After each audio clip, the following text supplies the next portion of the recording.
যে ব্যথা আপনাকে ভিতর থেকে দুর্বল করছে। ঠিক ওষুধটা না জানলে অবস্থা আরো খারাপ হতে পারে।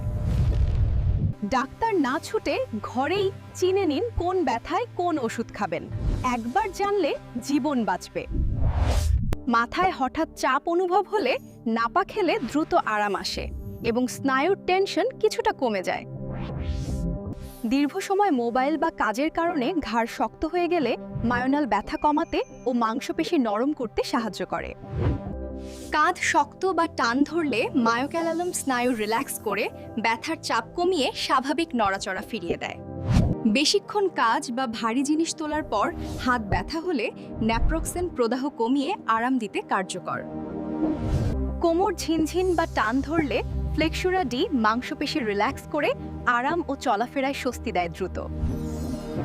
হাঁটু ব্যথা বা আর্থ্রাইটিসের মতো লক্ষণে ইটোরিকক্সিব প্রদাহ কমিয়ে হাঁটার অস্বস্তি কমাতে দারুণভাবে কাজ করে।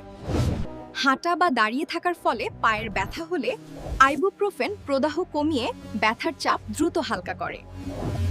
পিঠে টান বা ব্যথা অনুভূত হলে মায়োনাল মাংসপেশির জড়তা কমিয়ে স্বাভাবিক নড়াচড়ায় সহায়তা দেয়। যদি মনে করেন এই তথ্য কারো কাজে লাগবে, ভিডিওটা শেয়ার করুন। আপনার একটি শেয়ার কারো ব্যথা কমানোর কারণ হতে পারে।